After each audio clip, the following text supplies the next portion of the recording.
Welcome back to my channel Priyanka dreams. कैसे हैं आप सभी लोग? आशा करती हूँ अच्छे होंगे, स्वस्थ होंगे और अपना ध्यान रख रहे होंगे, क्योंकि ध्यान रखना बहुत ज़रूरी है। अभी जैसा माहौल चल रहा है महामारी का, कोरोना जैसी बीमारी का, और मौसम भी बदल रहा है तो सर्दी जुकाम हो जाता है, क्योंकि मुझे भी हो रखा है। तो मैं फ़्रेश हो चुकी हूँ, चाय मैंने सुबह की पी ली है और सभी लोगों को मैं गुड मॉर्निंग बोलना भूल गई। Good morning. और जो भी स्टूडेंट है मेरे ब्लॉग से जुड़े हैं, अगर सिविल सर्विसेज एग्ज़ाम दे रहे हैं तो उनको पहले से ही बेस्ट ऑफ लक। अच्छे से तैयारी करिए, अच्छे से पेपर दीजिएगा। वैसे 5 जून को पेपर है और मेरा भी है, मैं भी तैयारी कर ही रही हूँ। और स्टेट पीसीएस का भी पेपर है, जून में ही है शायद, और नोटिफिकेशन आ रखा है, जो उसका कैलेंडर होता है यूपी पीसीएस वाले का, तो वो आया हुआ है। आप लोग देख लीजिएगा और अच्छे से तैयारी करिए, अच्छी पुस्तकों का चयन करिए, जिससे कि जल्द से जल्द आपकी अच्छी तैयारी हो सके, इंक्लूडेड मी। ये नहीं कि मैं ज्ञान दे रही हूँ तो मैं सबके लिए दे रही हूँ, अपने को छोड़ के, इंक्लूडेड मी, मुझे भी जोड़ करके। और आप लोगों को ये व्लॉग कैसा लग रहा है, आप लोग मेरे चैनल के व्लॉग कैसे लग रहे हैं, तो कमेंट करके ज़रूर बताएं। आप लोग ना ही पूरा वीडियो देखते हैं और ना ही कमेंट करते हैं, तो कमेंट करें। चैनल में नए हैं तो चैनल को सब्सक्राइब करें, लाइक करें, शेयर करें, और तभी वीडियो में आगे बढ़ें।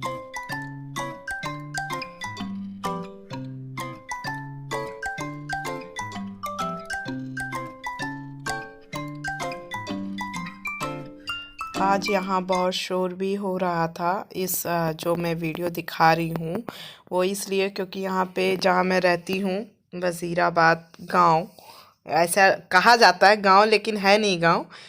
जो गलियाँ ख़राब थी वो बन रही हैं और यहाँ पे मशीन चल रही थी, रोड तोड़ी जा रही थी, तो बहुत ज़्यादा शोर गुल हो रहा था, जिससे कि मतलब सर में दर्द भी था। ये देख रहे हैं आप, घर के नीचे तक एकदम तोड़ फोड़ मचा हुआ है। तो यहाँ मैं पॉलिटी की बुक पढ़ रही हूँ, लक्ष्मीकांत, और फंडामेंटल राइट्स जितने आर्टिकल हैं इसके अंतर्गत ये सारे पढ़ रही हूँ।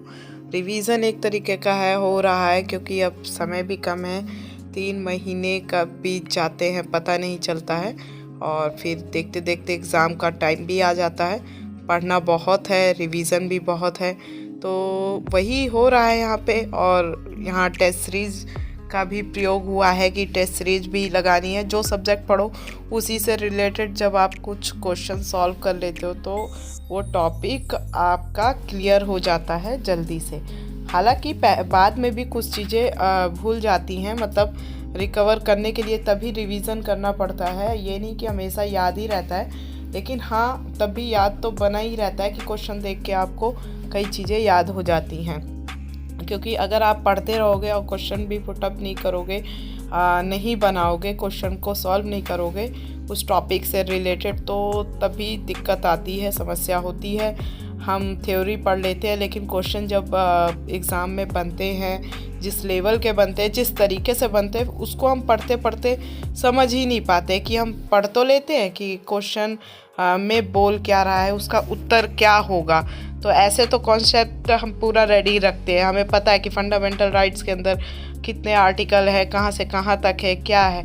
लेकिन जब मैं उनके लिए भी बता रही हूँ, खैर मुझसे भी पहले गलतियाँ होती थी, ऐसा नहीं है कि मैं परफेक्ट थी, और वो धीरे धीरे ही चीज़ें सही होती हैं। तो जब भी कोई टॉपिक पढ़ो, चाहे 10 ही क्वेश्चन सॉल्व करो, उस टॉपिक के साथ उस मतलब सब्जेक्ट के टॉपिक के साथ क्वेश्चन सॉल्व करना मस्ट बी इम्पॉर्टेंट, कि आपको ज़रूरी है। और ये सभी के साथ है, हिंदी हो, इंग्लिश मीडियम के बच्चे हों, क्योंकि ये नहीं कि आपका स्टार्टिंग है तो आप क्वेश्चन ही ना लगाओ। स्टार्टिंग से भी अच्छी अगर आप लगाने लगोगे क्वेश्चन, तो ये और भी अच्छी बात हो जाती है कि अच्छी आदत होती है, जिससे कि आपको एग्ज़ाम में बहुत ही बेनिफिट मिलता है। ये चीज़ अगर आप करते हो, अपने डेली यूज़ में करते हो, पढ़ाई के साथ क्वेश्चन बनाना, कैसे क्वेश्चन बनते हैं, फिर उसको समझना। यहाँ आप लोग देख सकते हो जो इम्पोर्टेंट पॉइंट है उसके आगे मैंने राइट मार्क लगा के और प्लस उसे अंडरलाइन करके और इम्पॉर्टेंट लिखा हुआ है, जो मुझे लगता है मेरे हिसाब से, क्योंकि कई लोग पढ़ते हैं, अंडरलाइन करते हैं, तो उनको जो लाइन इम्पॉर्टेंट लगती है वो करते हैं। तो ये जो मुझे लगा, इसलिए यहाँ पे ये देख रहे हैं आप, रंगारंग पूरा कार्यक्रम पुस्तक में हो रखा है। ये इसलिए किया जाता है कि जब आप फिर से एक अगर फाइनल रीडिंग करना हो आपको, तो आपको ये पॉइंट पे जल्दी नज़र जाएगी और इससे क्या होगा कि आपको पूरा भी पढ़ने की ज़रूरत नहीं पड़ेगी और वो हल्की रीडिंग आप डालोगे और चीज़ें आपको कॉन्सेप्ट पता चल जाएगा कि हाँ इस लाइन पे ये चीज़ें हैं। इसलिए अंडरलाइन की जाती है कि नेक्स्ट टाइम अगर आप रीड करते हो, वैसे तो याद रह जाए, नेक्स्ट टाइम रीड करते हो तो इतनी समस्या नहीं होनी चाहिए कि आपको फिर से पूरा पैराग्राफ पढ़ना पड़े।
ये यहाँ मैं पास्ता बना रही थी, मन किया तो मुझे लगा बनाना चाहिए, तो पास्ता बना रही थी और मुझे पसंद भी है पास्ता। कई दिन पे मैंने बनाया है, तो थोड़ा ग्रेवी वाला तो नहीं है लेकिन हाँ एकदम से सूखा सूखा भी नहीं है, पर बढ़िया बना है, देख सकते हैं आप लोग।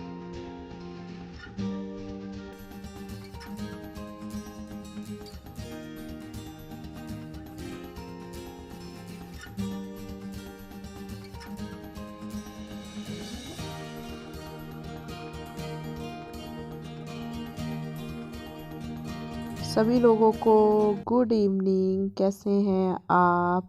और व्लॉग में आप बने हुए हैं तो आप लोगों का बहुत बहुत धन्यवाद। यहाँ शाम की चाय पी रही हूँ, अब ख़त्म भी हो गई है जहाँ तक की चाय। और इवनिंग में मैं 5 से 6 के बीच में चाय पीती हूँ, क्योंकि अगर इस टाइम नहीं मिलता है तो फिर सर में दर्द होने लगता है। एक चाय सुबह की, एक चाय शाम की, और फिर लगता है कि कभी कभी जब चाय, वो तो फिक्स है, लेकिन अगर बीच में पीने का मन कर गया तो फिर कॉफ़ी भी शुरू हो जाती है। और यहाँ मैं दीवार से चिपक कर एकदम, दीवार वैसे बहुत ठंडी है और देख रहे हैं आप बीच बीच में मैं खांसी भी कर रही हूँ। खांसी का मतलब गले में खराश है और पता नहीं क्या हो रहा है, अब की बार इतना मैं सेंसिटिव हो गई हूँ या क्या बोलूँ, पता नहीं। तुरंत तुरंत तबीयत ख़राब हो जा रही है, किस चीज़ से हो रही है समझ ही नहीं आ रहा है, जो कि बाहर भी नहीं जाना होता।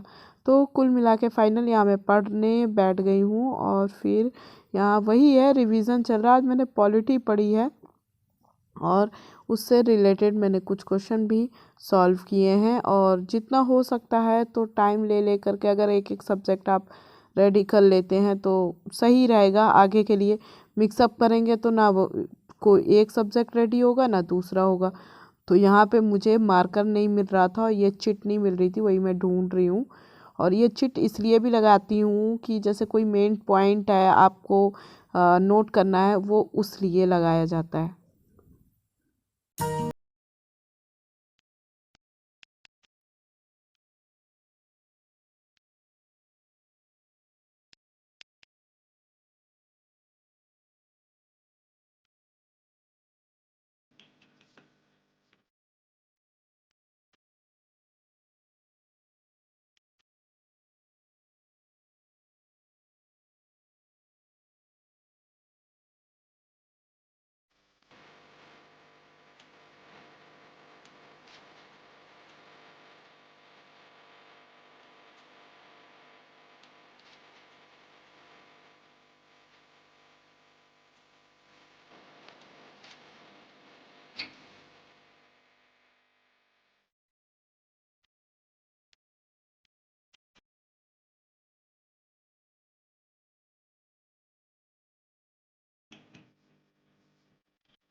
संवैधानिक उपचारों का अधिकार।